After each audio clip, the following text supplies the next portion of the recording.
We are live. Yeah. Good. Hello, everyone. Greetings to all the listeners in India and in the US. Also, happy International Women's Day to all our women listeners.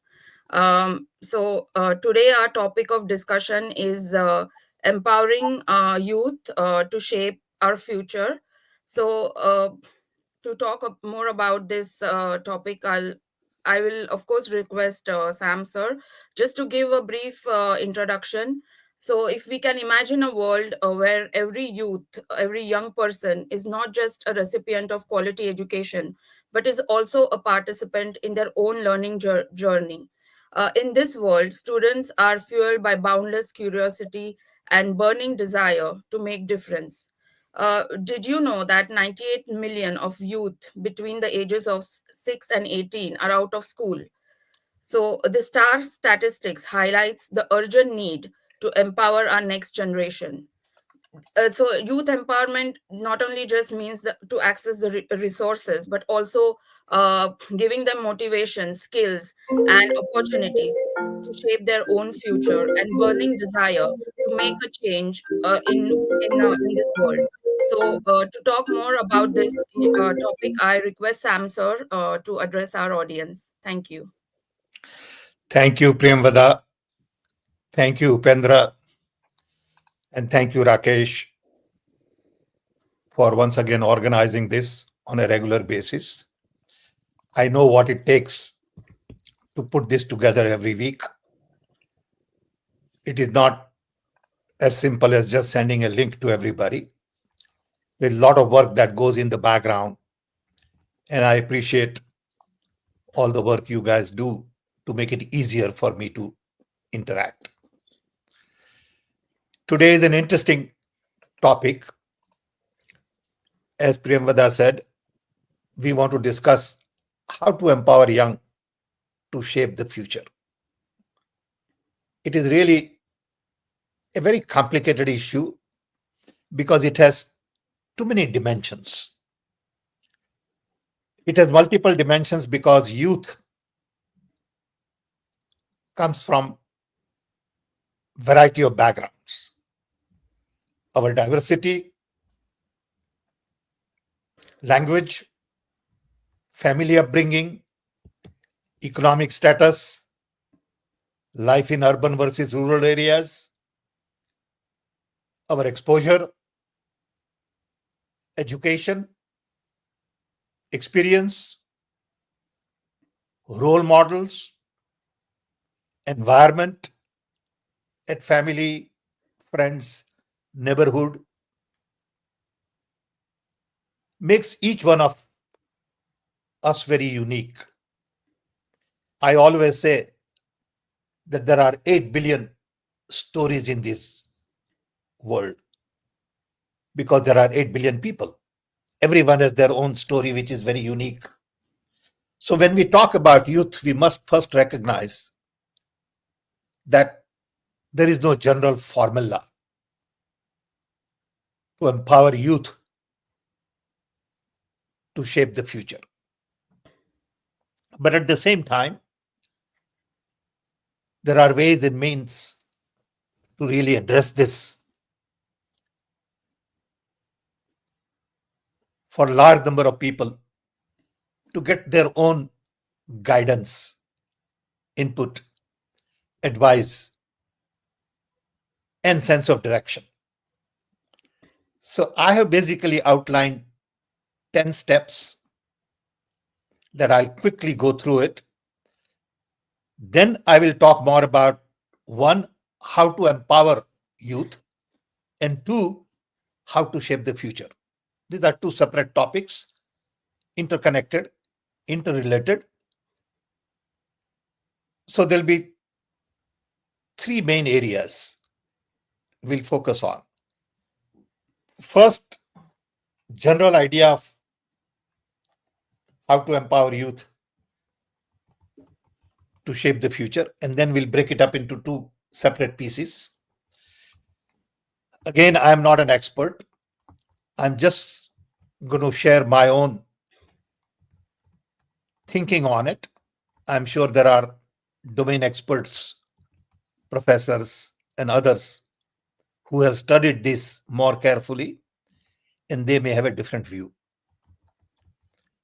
So, if I was to really look at this challenge, I would break it up into 10 pieces. One is to build a respectful, dignified, and secure self. I put a lot of emphasis on self. Self basically defines who you are, how you interact, how you relate to others, and self has many dimensions.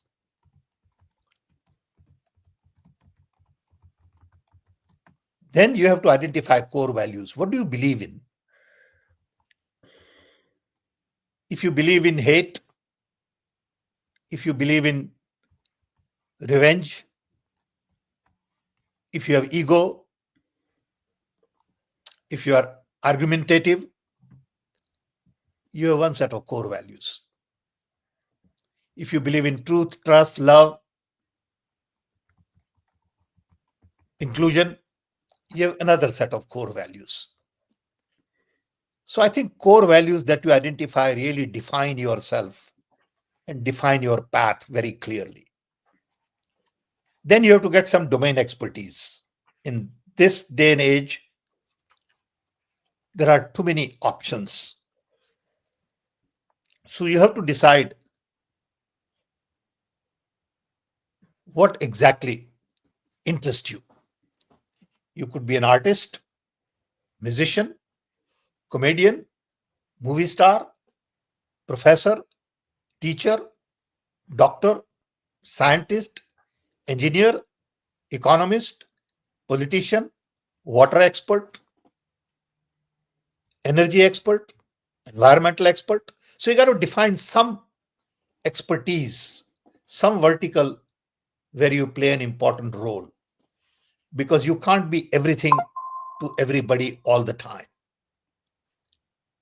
Domain expertise really gives you roots.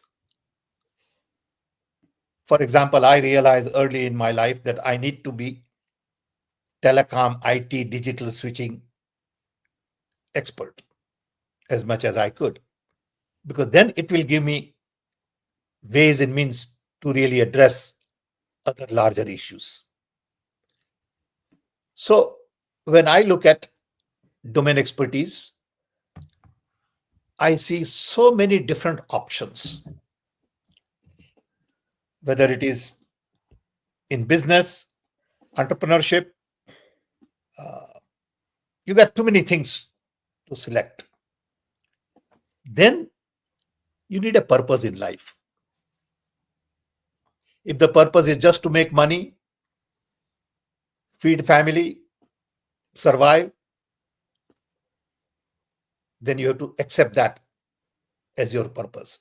If the purpose is to change your village, change your city, change your school, change the nation, change the world, then you are clear as to what you want to do. A purpose could be big or it could be small. Doesn't matter, because purpose will also go on changing. Everything starts with baby steps. I find a lot of young people who want to boil the ocean, as I call it. You can't boil the ocean. You can't be everything to everybody all the time. You really need to focus in the beginning to establish yourself. I find a lot of people in India who want to solve the problems of Delhi, India, but they can't solve the problem of their own neighborhood. So you need a purpose. Then you need to socialize your idea and your vision.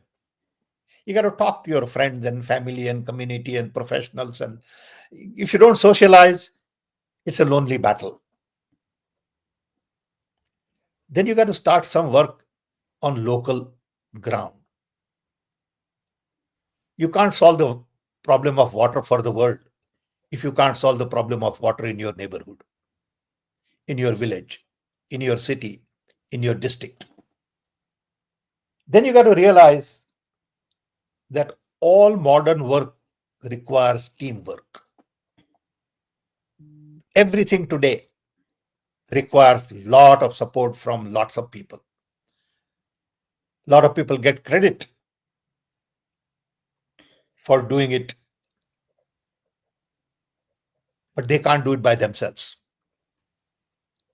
I get a lot of credit for doing C dot and telecom and IT, but I know that the real talent came from young people in India. Without their dedicated support, their knowledge, their energy, I wouldn't be able to do anything. Without Rajiv Gandhi's political will, I wouldn't be able to do much. So you got to build people and team around you. You got to build relationships, networks. Then you have to be a change agent. You have to work like a change agent. If you want change, you need change agents. Without change agents, there are no changes. Then in the process, you have to learn to develop leadership because you got to get work done through others. Finally, you need perseverance. You need to be lifelong learner. You can't give up. So these are the 10 steps that I have outlined, and opportunities are limitless. As you can see, the opportunity in India and everywhere else today are in technology, new tools, and recognize that change is the only constant. So if you don't really respond to change, you're going to be left behind. So now let's talk about how to empower young. I made some notes so I don't forget the basic ideas. So I'll once in a while look at my phone. Normally, I just talk off my head, but I thought this was important for me to make some specific points so I don't forget the key issues. So, again, coming back to first is build yourself. I tell all young people that nobody teaches you how to build a good self. Parents give you a mirror to look at, home gives you little broader canvas. Schools and teachers give you another angle. Friends give you third angle. Business experience gives you another angle. But you have to soak in all of these different inputs and you have to create yourself. Nobody else can create yourself except you. And creating self is a very complicated task. A lot of people don't think about it. Their self is created without really their observing how self is created. Who created yourself? How did this happen all of a sudden? Okay. I learned in my life early enough that myself got created by looking up to 5 pictures that we used to have in our house when I was growing up. Gandhi, Nehru, Patel, Maulana Azad, and Subhash Chandra Bose. As a little boy, you look up and you see these huge pictures. And you say, my God, look at these people. And this was independence movement, and they became sort of your role models in a sense. Unconsciously, you felt empowered that look at all these people. What a great people they are. How much sacrifice they have gone through in life. What have they done for people of India? So we all have to focus on building good self, which also includes physical health and mental health.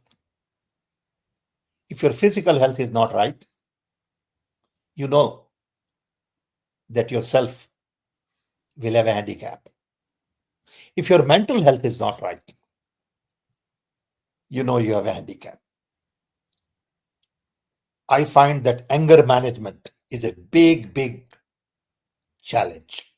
People get angry too quickly. They keep fighting, even if they are at the airline counter. I've seen people unnecessarily cutting a line and going two steps ahead of you, knowing that this plane is not leaving early for him because he's a little early to get his seat. And people become argumentative. Anger management is very important part of self that you have to understand. What you say, how you say, when you say is a piece of art. Nobody teaches you that. You learn that over a period of time. A lot of people wind up saying wrong things to wrong people at wrong time. A good self is the one that listens to other people, that pauses before saying anything, that is grounded in respect. To me, good self is also about discipline, creativity, analysis, moral, ethics. Next thing is, as part of how do you empower people, is to build network.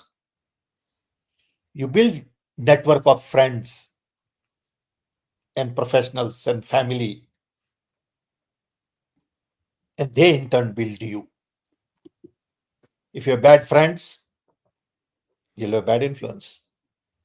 In childhood, if all of your friends smoked, you'll perhaps wind up smoking. Same could be with drug, same could be with drinks, same could be with lying, same could be with cheating in exam.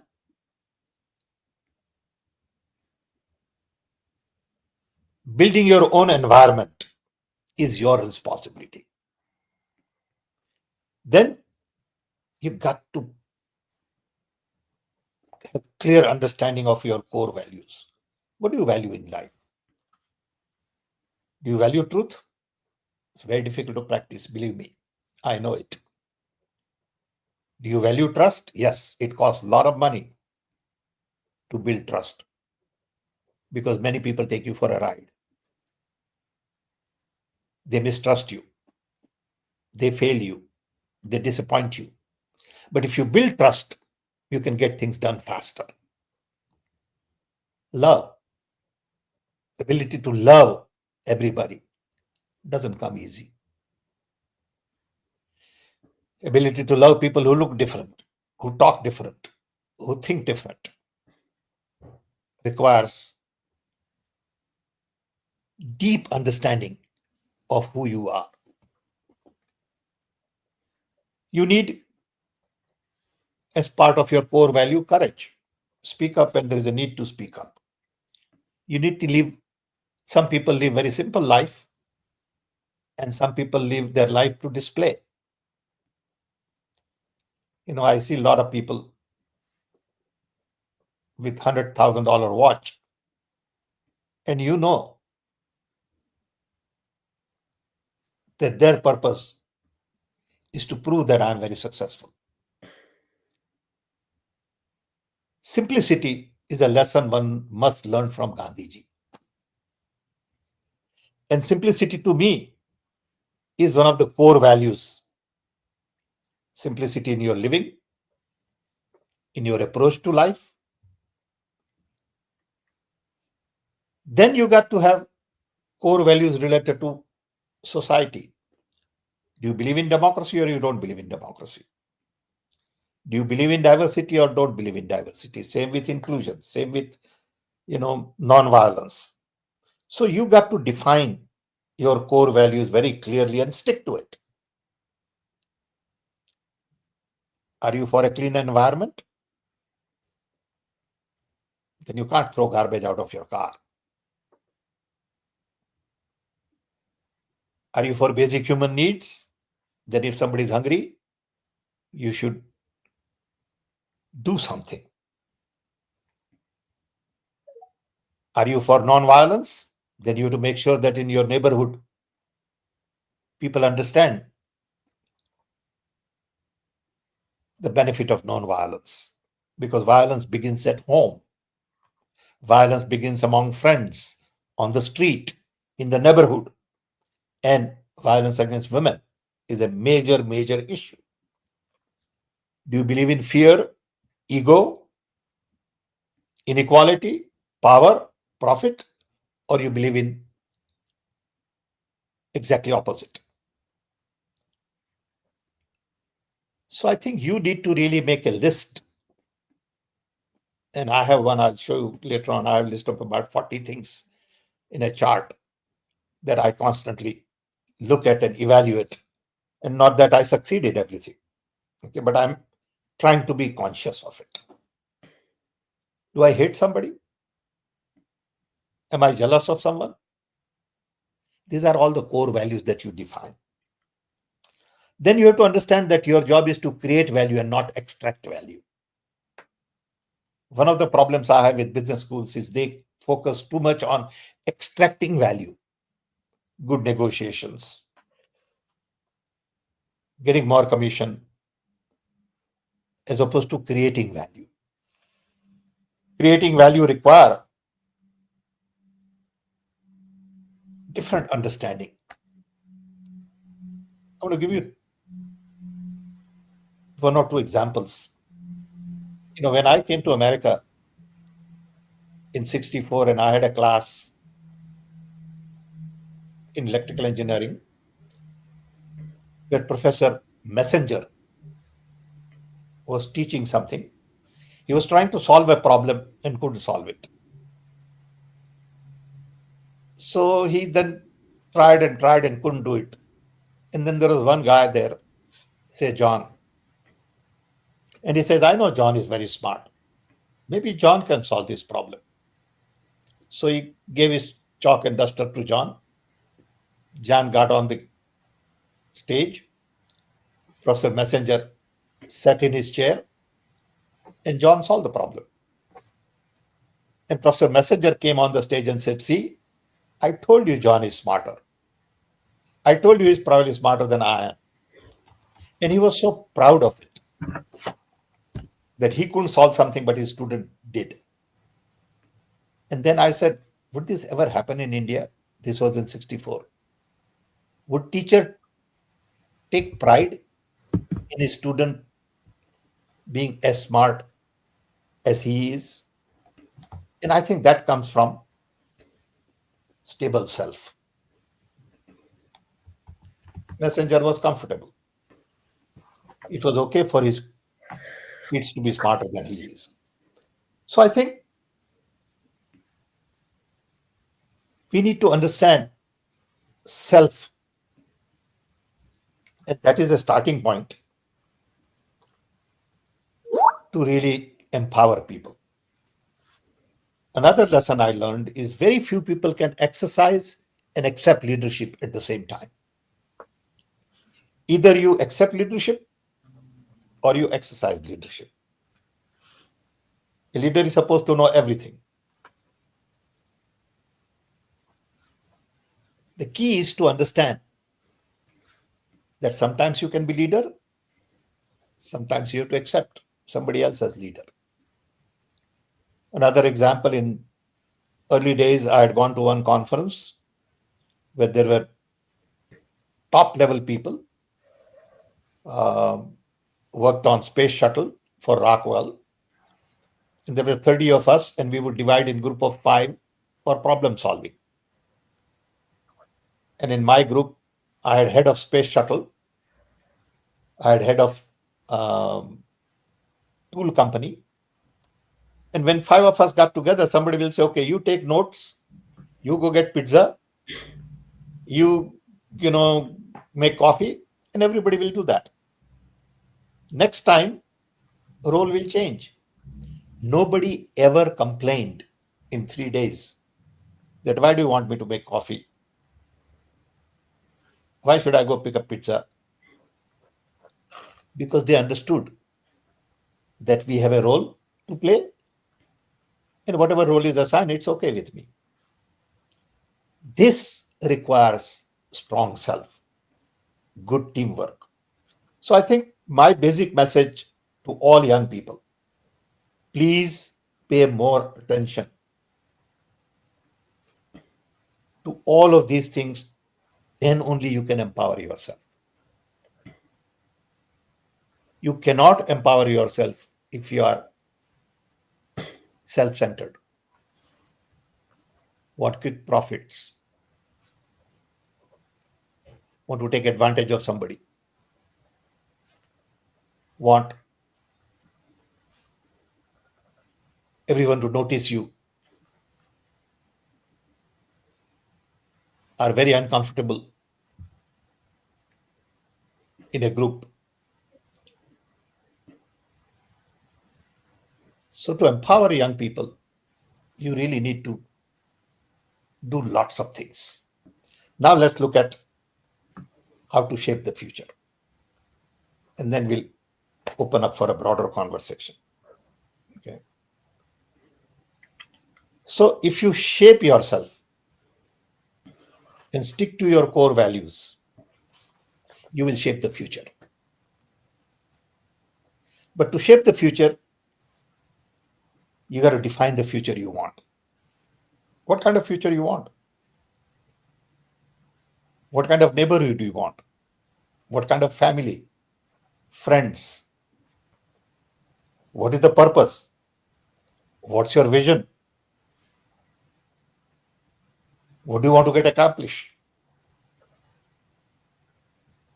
Once you get to understand this, discuss this with your friends, family, community, neighborhood, in the city, and at various levels, you got to socialize. I'll give you an example. Recently, somebody called me and said, "Sir, I want to start a university on water." Okay.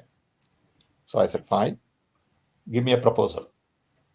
He gave me a proposal. I liked the proposal. Uh, so I said, "Now you got to socialize it." What does it mean to socialize? Well, you got to talk to everybody who is in this business to carry them with you. You can't say, "I have a proposal and now everybody should follow me." You got to sell it. If you're going to sell, if you can't sell your idea, don't expect to shape the future.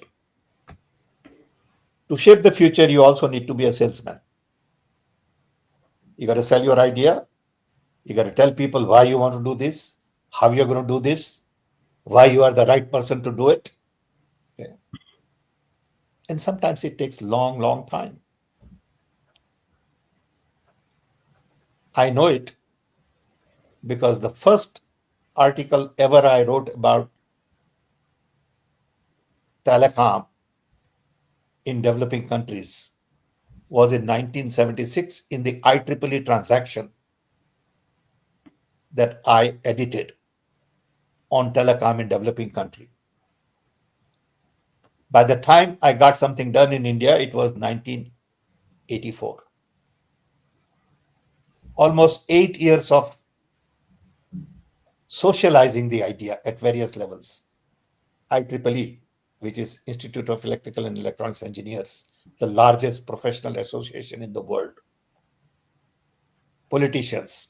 I spoke to Indian ambassadors, consul generals, people at TIFR, uh, professors, universities. And once you carry everybody with you, your task becomes easier. So you got to articulate your vision, socialize with your vision, be visible.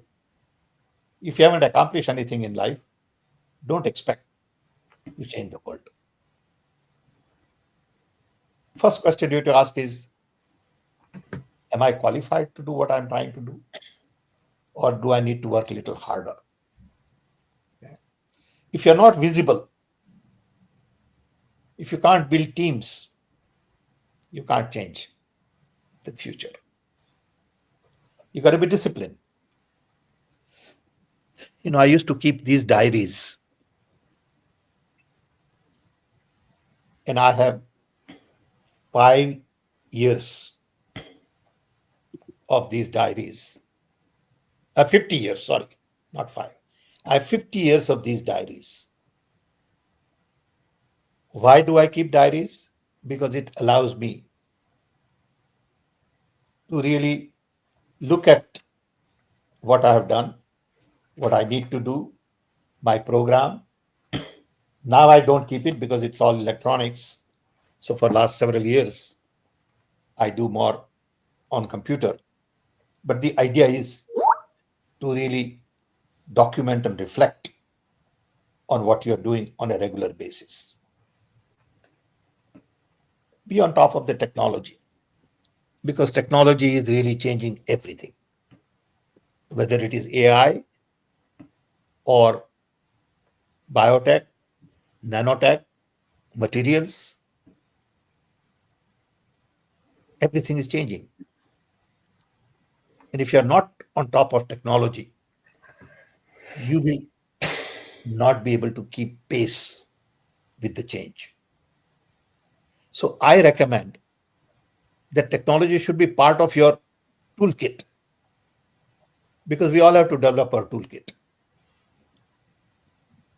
And even if you are not in technology, you are in social work, you are a consultant, you are in government, you are in business, you are running an NGO, you need a toolkit of your own. Always remember that you need to be a team player. Without being a team player, you won't be able to accomplish much. So, at the end, you need perseverance. You don't know when you will have a chance to make a difference. That time may come, you may not even recognize the window of opportunity if you are not careful. So, you need to keep at it and not give up. So, in summary, before we open up, I would say build a good self, create the right ecosystem, have core values, get domain expertise, define where you want to make a difference in environment, business, social sector, economy, whatever. Establish yourself and then speak up. Have courage to be counted. If you don't speak up, nothing will happen. And when you speak up, you will create some enemies. There'll be people who are jealous, who will try to pull you down. That's part of the package. I know young can make a huge difference, but I also know that youth is wasted on young. When you're young, you have lots of energy, lots of excitement, power. The question is, how do you channel all this into more meaningful, more constructive, not just for yourself, but for your family, for your community, and for your country? Before you do anything, you have to make sure that you have taken care of yourself and your future. If you can't help yourself, you can't help the world. So a lot of people come to me saying, I want to do this and I want to do that. And I said, do you have a job? No. Have you made enough money? No. Well, you do that first because then you'll take care of yourself and your family. Then you worry about others. You can't be looking for a job and trying to change the world. Doesn't work that way. I've given this example many times. I'll give it once again and then close it. Once I was in Bhopal, and there was a young man who kept staring at me all the time. When I landed in Bhopal at the airport, he was there. Went to chief minister's house, he was there. Went to governor's house, he was there outside. And finally, when we were leaving, he was at the airport. So at the end, I asked Jairam, who used to work with me, saying, Jairam, get that guy. I want to talk to him. So Jairam brings him to me. And I said, look, you have been staring at me all the time. Who are you? He said, sir, I am so happy that you noticed me. I have something for Rajiv Gandhi. I said, what is it? So he said, here is the letter that you must give it to Rajiv Gandhi. It lists exactly what Rajiv Gandhi should do as a prime minister. And if he follows my instruction, he'll be prime minister for the next 15 years, guaranteed. I said, great. I said, what do you do? So he said, I'm looking for a job. Only in India, a guy who is looking for a job knows how to do prime minister's job. And he sincerely believed that he can advise PM. So I told him, I said, you better go get a job, work for 20 years, prove yourself, then you would be qualified to think about prime minister's job. And he thought I was mad. He thought I insulted him. He thought I should have told him that, no, don't worry, this is a great idea. I'll give it to Rajiv Gandhi and he will call you back and he will follow your advice. That's not how you build future. Thank you and hope we can have a broader conversation. Thank you, sir. There are a couple of questions. Sure. The first one is from Rahul.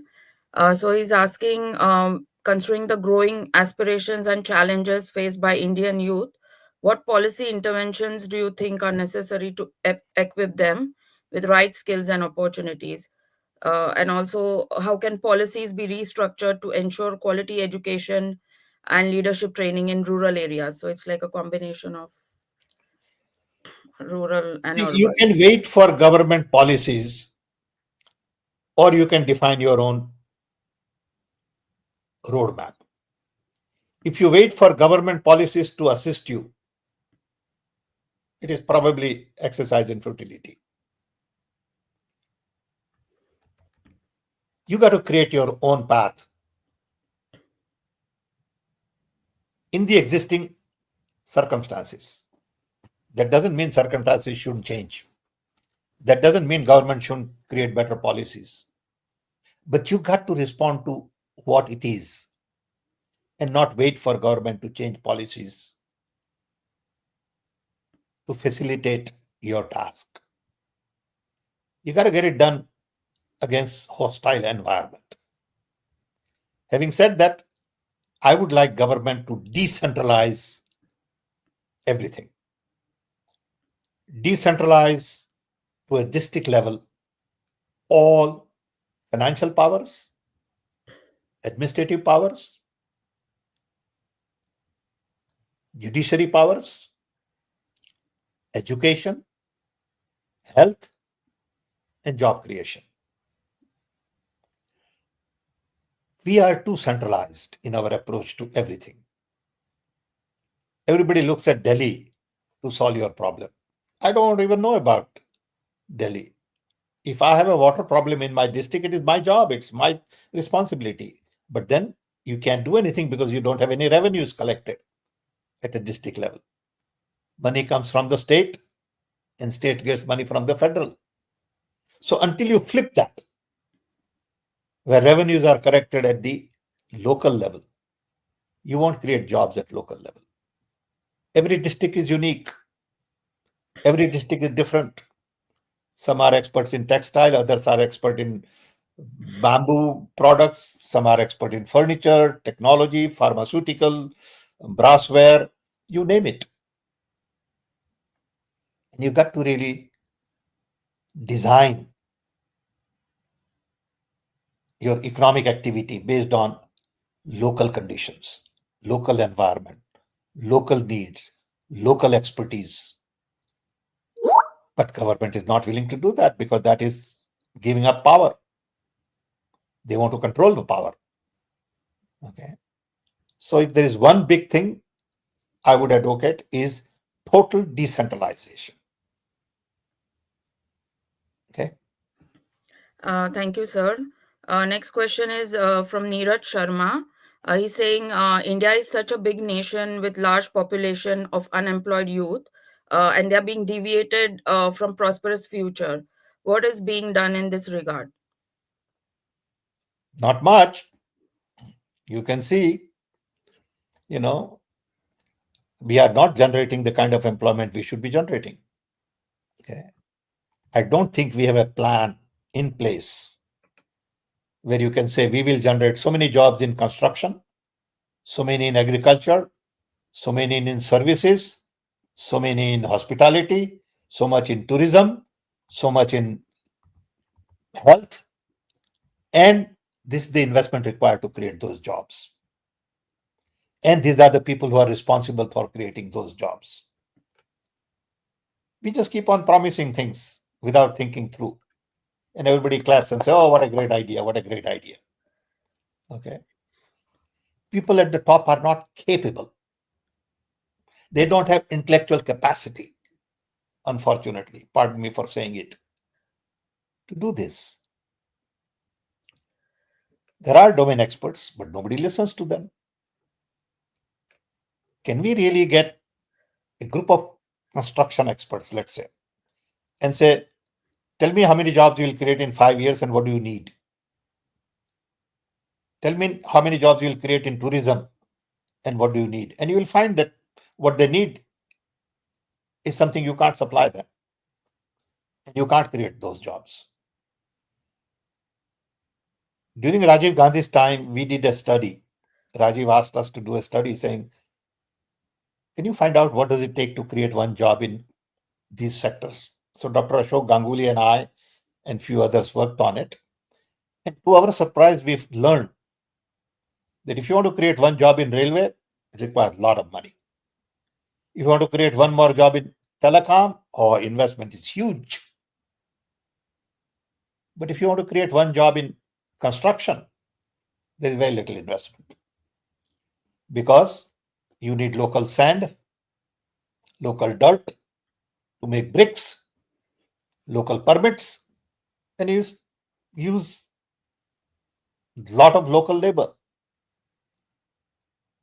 India today needs probably, I'm just going to guess, 100 million homes. 100 million homes. This may include upgradation of existing homes. Now, how do you create 100 million homes? Let's take a plan to create 10 million homes. If each home is, let's say, even 500 square feet, 500 multiplied by 10 million square feet construction you need. If 1 square feet of construction costs 150 rupees, how much money you need? Where is that money going to come from? What is the number of construction workers you need? How many welders? How much steel? How much bricks? I mean, somebody has to sit down and do all this work. And that will give you basically a guideline. And then you say, okay, it is better to build 10 million new homes, which will create so many new jobs. People have better facility to live. People will upgrade their homes. There'll be furniture. There'll be electricity. There'll be, facility for children to study well. I was talking to some fellow a couple of weeks ago, and he, like everybody else, he was also complaining, this is not right, that is not right. And I mentioned to him, I said, look, have you ever been to your children's school and seen their bathroom? He said, no. I said, shouldn't you do that? Go to your children's school, see their bathrooms, and fix it. You don't need any government policy. You don't need any teacher to agree. Just go one day with three, four people and clean the bathrooms, fix the doors, make sure there is proper lighting, and if necessary, install a camera. Just do that. But that's work. That's Sudra's job. Nobody wants to do. They'll advise you on what to do, but they won't do it. So there is a lot of work. There is work in collecting garbage. There is work in cleaning your schools, hospitals. You go to hospitals and see how filthy, dirty hospitals are. Who's going to do all that cleanup? Do you need a policy for that? No, you don't need policy. You just have to go do it. But again, it is Sudra's work. All work in India is seen as Sudra's work. Okay, that's why it doesn't get done. Brahminian work is to advise everybody and talk about work and talk about policy. No, just go do it. That's the message I have for the young people. Clean your neighborhood. You don't need anybody's permission to do that. Go to every neighborhood schools, neighborhood hospitals. And as a team of 20 young people went to hospital and said, look, we're going to clean this hospital.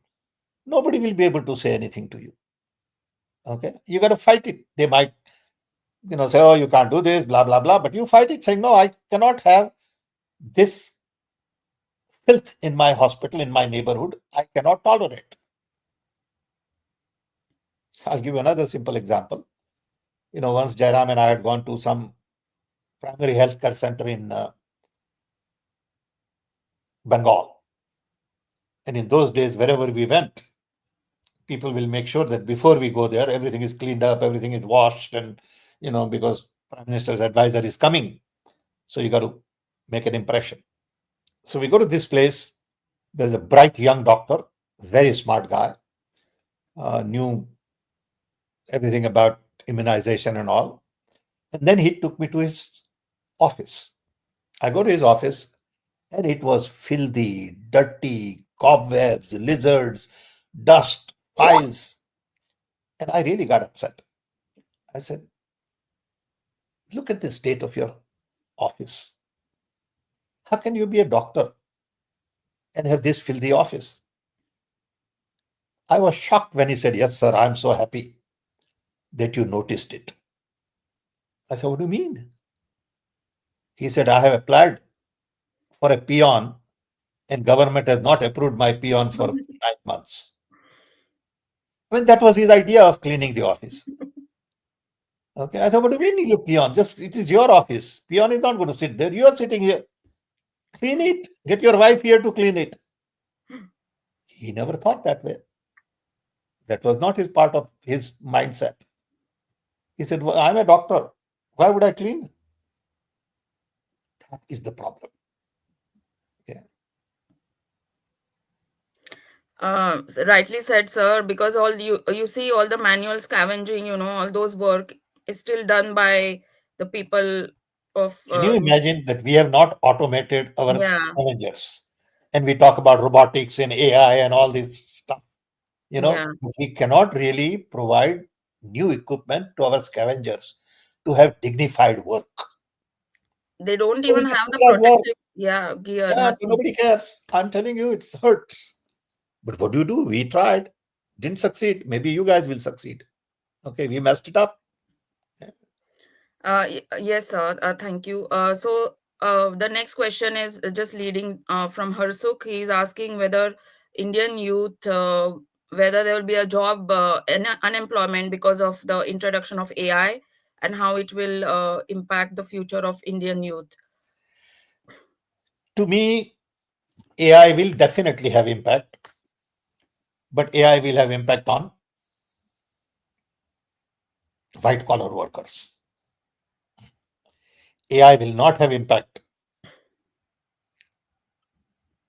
on the kind of jobs we talked about: construction, farming, food processing, tourism. entertainment, AI will definitely have impact on form filling. This morning I went to airport to pick up my cardiologist who had gone to India, and his flight was coming at 8. So I went to airport because he's a very close friend and a very well-known cardiologist in Chicago who takes care of me. His mother died, so he had gone there for her ashes to be put in the right river and all. And we were talking on the way here, and he said, I spent 2 weeks chasing government offices to do two things. One, my mother died, so I wanted to make sure that the pension that she used to get should be stopped. Look at this. Two, I had a home that my mother had in her name and my younger brother's name. So my younger brother and I both went there and we wanted to tell them that my mother has died. He said 2 weeks we were running around in government offices. Some places we had to fill in 6 copies of the same thing, 8 photographs. Okay. That AI will fix hopefully. But that's what is going on today. On one hand, we talk about digital India. On the other hand, it is exactly opposite. All these forms and 8 copies and 2 copy and photographs. And why do you need 8 pictures? He said. But he said, I had to have 8 pictures. So I gave him an example. I said, I'm on the board of National Herald. And every once in a while, you have to fill in all the forms. And in early days, one form said, list all the family members, your brothers and sisters and their wives and their children. In my case, 8 brothers and sisters, their wives, that is 16, their children, the whole list turned out to be about 100 people. Listen to this. Then it says your immediate children, what is their income? My son, my daughter in law. I said, I'm not going to ask my daughter in law for her income. Fellow said, no, sir, this is required by the government. I said, forget it. I'm not going to do that. Okay, say none. This is what is going on today, even today. So those jobs would be affected hopefully by AI. So you lose some jobs, which is what happened when computerization came about, which is what happened when automation came about. So that's a way of life. I won't worry too much about it. Thank you, sir. Sir, you said about development of self, and in that you said the youth should have perseverance. So there's a question relating to the same topic. Like Sean is asking, would you be able to share a story of resilience? Because we have seen so many youth succumbing to pressure and committing suicides and everything. So just your take on how to develop that perseverance. It comes from within. It comes from faith, faith in yourself, not in God or anything. Okay. God is not going to come to rescue. Only you will decide. If you believe in God, that's great. Okay. But don't leave it to somebody else. Okay. You need to really worry about following on something that you started. You don't know when the success will come. That's why I always advise people to do multiple things. Don't do one thing. Try to do multiple things because some succeed, some don't succeed. Some need pushing, some don't need pushing. If you have only one thing, you'll get frustrated. But if you have 3, 4 things going on, then once one is successful, then you follow that. But in the beginning, when you plant seeds, don't plant one seed. Plant 4, 5 seeds, nurture those, and one will grow. Okay. So resilience comes from within. You have to keep at it. You have to be positive, Sean. I know Sean well. Sean's dad worked with me in 70s, and Sean is a bright man, artist, um, and I know where he's coming from. Thank you, Sean. Yes, sir. So another question is with the governments of the world, like they don't want the DEI, the diversity inclusion, and there are no world leaders or any leaders to look up to except a few, like barging a few.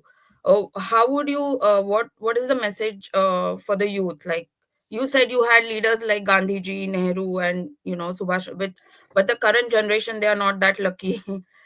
Except a few, of course, there are leaders, No, but I would say I would agree with you that there aren't any good leaders to look up to who are in position of power today. You need Mandelas and Martin Luther Kings and Mahatma Gandhis of the world. But you can get inspiration from them. Just because they are dead doesn't mean they can't inspire you. Their values inspire you. Their path inspire you. Their struggle inspire you. Their tenacity inspire you. So if you want to be inspired, there is enough out there. I always said that problem is right here. Problem is never there. I'm not looking for problem in somebody else. I'm looking for problem in me. And when you begin to do that, you see things differently. I am the problem, and I got to solve that problem myself. Okay. If I can't solve that problem myself, nobody's going to come to my rescue. So, yes, you have vacuum of leadership today, but times will change. This is not going to last forever. Okay. Quality of leadership has gone down because everybody today is focused on power and profit. Okay. Everybody today wants as much profit as they can get, as much power as they can get, and they don't want to share profit or power with others. The DEI is just about that, saying, hey, that guy wants to come and share with me, and I'm more efficient. Of course, you're efficient because you have, had all the opportunity in your life. Your dad was rich and his father was rich, and they've all, benefited from colonization one way or the other. Okay. So, of course, you are better off. What you're telling me is that all rich and powerful are going to come together. They'll become more rich and more powerful, and they'll ignore everybody else in the name of DEI, saying, oh, these people are not capable. That's what is going on in the world today. Okay. thank you, sir. I hope the youth of India will, and youth all over the world will take some tips from this video, and finally, we'll have a future which is bright, peaceful, and united across the world. And thank you for such an engaging and interesting conversation, as always. We will meet next time with another interesting topic. Uh, Next uh, time, I'm trying to get Prem Vadar, friend of mine who is a Gandhian, who was a vice chancellor of the Gujarat Vidyapit, yeah. Okay. Dr. Sudarshan Bhai Iyengar. I've spoken to him, and he would be very interesting because he has had many lectures for IIT students on Gandhi, Okay. and it'll be good to hear him. Okay. Um, I hope this was useful. Um I want to be open, transparent, share, and in the process, if I made one or two mistakes, please accept my apology. Uh, but I see you more as my family, and I want to share with you whatever I can. Not that I'm always right, not that I have all the answers, but I wish somebody had spoken to me like this when I was young. So whatever little I can do, I want to do it. So thank you for being there. Thank you for listening. And you are my inspiration. So Okay. you You have are no our idea. No, you inspiration. are my inspiration because you have no idea what it does to me. It makes me feel good. And at 83, I feel that I'm little useful. No, sir, of Okay, course, that's all. like it's always our esteemed pleasure, and it's we are fortunate to hear you and your thoughts. So it was really, really a great interaction as always. And next time we'll meet with the Gandhian topic again. We'll continue with that topic with your friend, and yeah. Good. So But I see a lot of friends here, Dr. yes, Mishra sir. and others. And thank you. You're all very generous. You're all very generous. And Yes, I tell you, you guys inspire me. Okay. There is so much goodwill. There are so many good people, you know, and at the same time, we can't get much done, which is sad. There are so many good human beings, you know, and when I meet them at a personal level, I get excited, saying, what a great person this is, you know. And they're all generous, they're all simple, they all want to do good. And that's how India survives. India survives on the goodness of all these ordinary people. Okay. absolutely, sir. So thank So you, Upendra. Thank you. Thank you, Upendra. You are in the background all the time. You need to yeah, speak up once in a while. he's Sure. the backbone of the show. So Thank you. Upendra makes it happen. yes, All sir. right. Okay. Rakesh, are you there? Rakesh sometimes is busy, so Yeah. he may not be able to join. Okay. Thank you, Thanks, sir. Thank you, Priyamvada. everyone. Thank you, Thank you, everybody. all the, Thank you. Bye. Bye. thanks, all the listeners.